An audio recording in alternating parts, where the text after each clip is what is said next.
We are Pro Cannabis Media.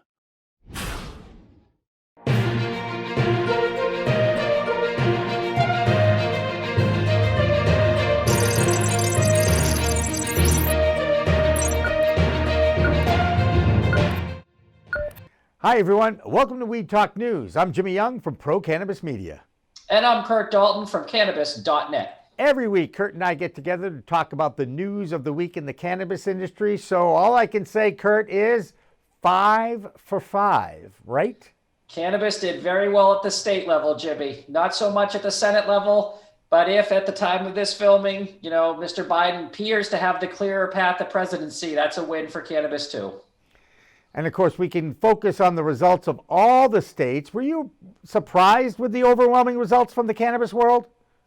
Maybe in some of the red states, like the South Dakota, getting both passed at once. That's a pretty big swing from 4 years ago. But in general, the rest of them, the coffers are empty, the unemployment lines and the funds are out. The tax revenue is needed. Just like Cuomo said, New York now needs the money. We're doing this. Especially since New Jersey is now legal. That's the last thing New York wants, is one border going to New Jersey, the other border going to Massachusetts or Vermont at this point. So I think that they'll get that done. And I got to tell you, having New York and New Jersey on the East Coast along with Massachusetts, I think that'll have a pretty good impact on the cannabis industry, don't you think? Well, I think looking at even the numbers, are we up to about 42 or 43 that have some form of a program, cannabis program, and then I think 15 are rec? There's only 50 states, Jimmy. I mean, I don't know what the federal government, at some point, common sense kicks in and says, 88% of our inhabitants here now have some form of legal cannabis. So maybe we should tax it and just move on. And create some jobs. As you know, there was another little item on the ballot box this week, the presidential election. And at the time of this recording, Democrat Joe Biden leads Republican President Donald Trump in the popular vote and in the Electoral College with 264 electoral votes. He only needs 6 more to get to the magic 270, while President Trump is at 214. Now, there are a number of contested states still counting ballots. Curt, for cannabis advocates, though, good news so far, but a tempered result for many Democrats who had hoped for a sweeping change, as you mentioned, in the Senate and in the House, and that has not happened. No, and it's really scary that if there is a way that, the current President Trump is reelected, you're really going to see a standstill on cannabis for a while again. So got the states, that's great. Again, it's the kissing your sister metaphor. It's better than, it is progress at small steps. But obviously the Senate would have been the crusher. If you get that and you get the presidency, you'd see it happen in 2021 with no resistance. But I still think this is going to happen where it's going to get done in 2021. I think President Biden, assuming that's who it is, will go further than just decriminalize. That's what he's saying to get the moderate vote. He has Kamala Harris as vice president, as a co-sponsor of one of the big cannabis bills. And the Republican senators who have to pick and choose what to veto now or block, like healthcare and tax issues, their states are making a lot of money from weed tax right now. And they really probably don't want to get in front and stop that, even because their coffers are getting full.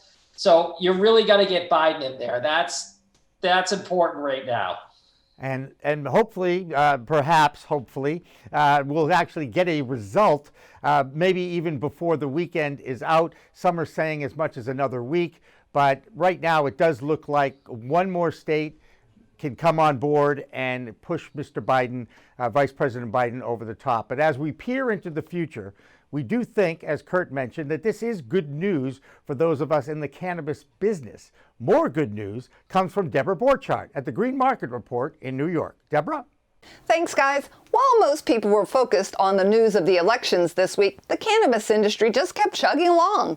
GW Pharmaceuticals reported total revenue of $137.1 million for the quarter ending in September. That was a big jump over last year's $91 million, and it beat the analyst estimates for $127 million. They also reported that their net losses fell to $12.2 million, and that's versus last year's net loss of $13.8 million. TerrAscend announced preliminary financial results for its third quarter ending in September. They had net sales of $51 million, and that's an 8% jump sequentially and a 90% increase over last year. Afria entered into an agreement to acquire SW Brewing Company, which is one of the largest independent craft brewers in the U.S. based on volume. That deal is valued at $300 million.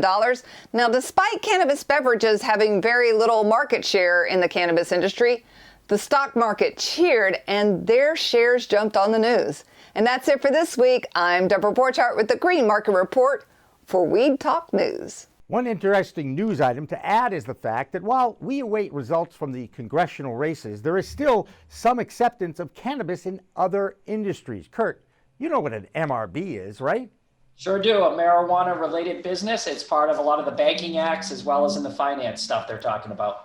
And since both our companies are MRBs, one of the challenges we all face is normalcy with anything having to do with finances, the 280E tax code, or retirement benefits for employees. And sure enough, I found one company that has figured out how to offer 401k plans for MRBs, Asset Strategy in the Boston suburb of Natick, Massachusetts.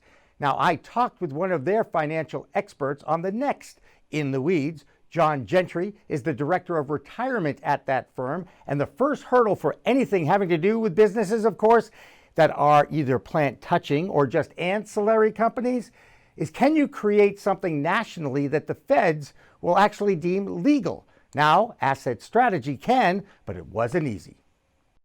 So we have the solutions, they're legal, they're in place. There are already quite a number of MRBs who have plans that are up and running and have been for quite some time. So there are solutions. Now, there are also very well-known large national providers in the industry who simply aren't comfortable being first movers. Not only did we run into vendors who simply wouldn't consider it, didn't want to have the conversation, weren't even comfortable discussing it, and, you know, no way, John, not a chance. There's just too many federal potholes to step in, and we're going to wait until everything is absolutely safe, right? So we ran into that. Not only that, we also ran into directly from MRBs where we were suggesting they should install a retirement plan, and they pushed back saying that it couldn't be done. And that's simply because they had tried and they finally gave up, and not realizing that the industry has evolved, the retirement plan industry has evolved to catch up to the cannabis industry, so that, you know, the retirement business can service the cannabis industry. And, you know, it's actually a really exciting time. Wow, that's fantastic news, Jimmy, because anything to do with finance, retirement, and benefits for cannabis companies are a complete disaster right now. So that's really great news to hear that they have a solution for cannabis business. Absolutely. And one international news item we want to share, because we've talked about New Zealand's vote to legalize cannabis. Well, unlike the newest 5 states in the United States, that measure failed in New Zealand. And Curt, wouldn't you know it, their newly elected Prime Minister, Jacinda Ardern, comes out in favor of legalization after the vote. Does that make any sense? No, and that's the scuttlebutt. We did a big story on Germany voting down recreational marijuana as well as New Zealand. And New Zealand's Prime Minister did not announce her affinity for or against till after the vote. So a lot of the pro-cannabis people in New Zealand are a little bit disgusted that if that's what you thought, say it up front. It might have swung the vote enough. It's a little bit of a debate, but she would not, at the end, after the vote, she said she did support it. So I don't know, you know, if you're going to support something and you're elected, I don't know if you get to do that, you know, hide behind the Monday morning quarterbacking, as we like to say. Absolutely. And by the way, do you know who the U.S. ambassador to New Zealand is by any chance? John Twitchell.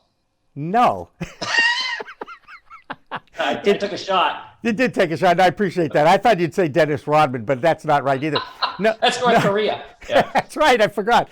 No, it's former shooting guard for the Mighty Jumbos of Tufts University, Scott Brown, also known as Ayla Brown's dad and a former U.S. Senator. By the way, in college, he was not a fan of cannabis because I actually roomed with him at the basketball house for about a month at Tufts, and let's just say he moved out. Anyway, basketball and weed, sports and CBD. What can I tell you? Now it's time to toss to our main man, Rye Russell, with this week's main report. Rye? Rye Russell from WeedBuds Radio with your main cannabis report for Weed Talk News. Cannabis has made it to many ballots across the nation, and that includes Maine's largest city of Portland, or maybe we should call it Potland after this favorable vote. Portland residents have voted in favor of all cannabis-related topics for the past 7 years, and this year was no different. The city of Portland voted to remove the cap on licenses that was originally slated for 20 stores.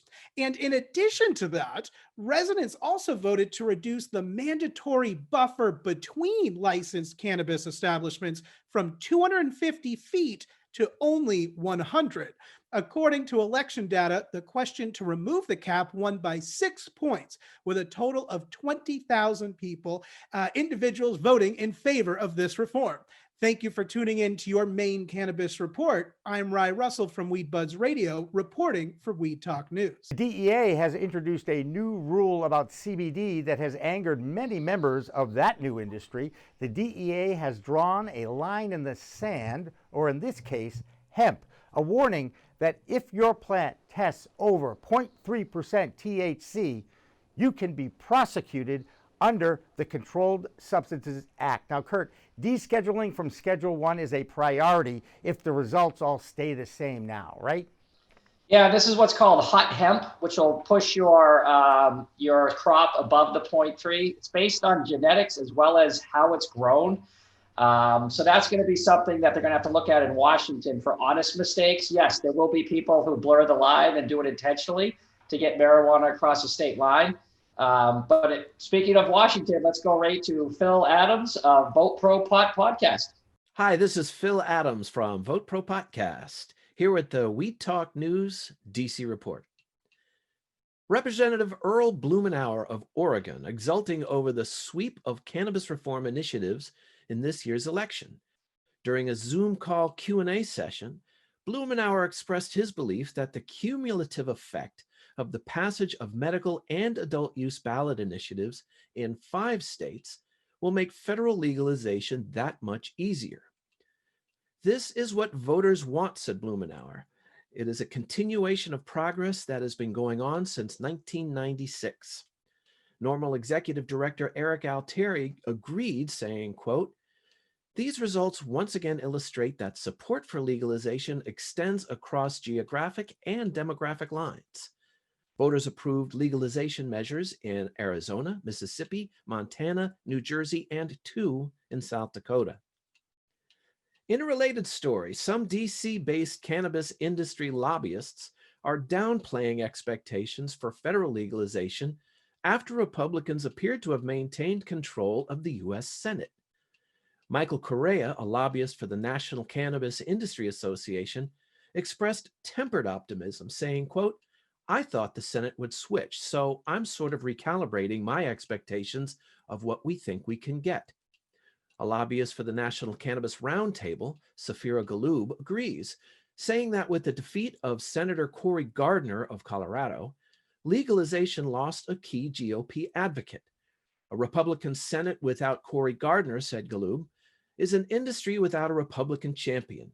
We've never had a Republican who is as overtly and enthusiastically fighting for us. That's the Weed Talk News DC report for this week. I'm Phil Adams from Vote Pro Podcast. And finally tonight, actress Gwyneth Paltrow is not only one of the most talented in Hollywood, she is now in the weed game. Paltrow is a celebrity investor in Cann, C-A-N-N, a cannabis-infused beverage. She calls cannabis the hero ingredient of the future. Curt, no surprise there. No, we actually did a big post, cannabis.net this week. The late crowd celebrities getting into the game, and she was included in it. The only problem I see with the THC crowd, I've done a lot of pieces on the mixing of alcohol. I don't think that's going to be a hit based on what your desired result will be from that drink.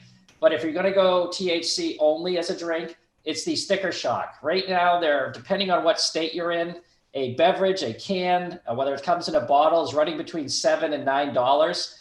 around 5 milligrams, maybe THC. So that it's a little bit of sticker shock when you go buy a 6-pack. And, if you're going to break it down by price per gram or price per for THC, that's pretty expensive right now. And if you drink all 6 of the cans in the 6-pack, does that mean you're ingesting 30 milligrams? There's only one way to find out, Jimmy, and the cameras are rolling. I think this sounds like a show. Maybe down the road sometime, Curt. Great to talk with you as always. That'll do it for Weed Talk News for this week. I'm Jimmy Young. And I'm Curt Dalton with Cannabis.net. Remember, it's a whole new world of weed out there. Use it responsibly. Thanks for watching. Thanks for listening. Weed Talk Now, Weed Talk News, and In the Weeds are all available on most major podcast distributors like iTunes, Spotify, Google Play, and our friends at clnsmedia.com and our flagship, Cannabis.net. So subscribe, share, and like our videos on all the social media networks out there, including LinkedIn, Twitter, Instagram, Facebook, the WeedTube, and YouTube.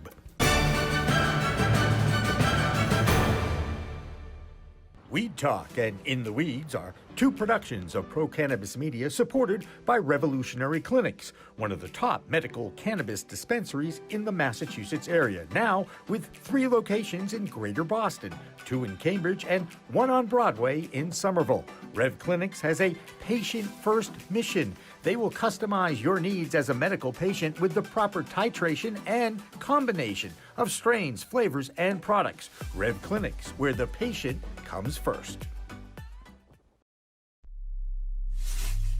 We are Pro Cannabis Media.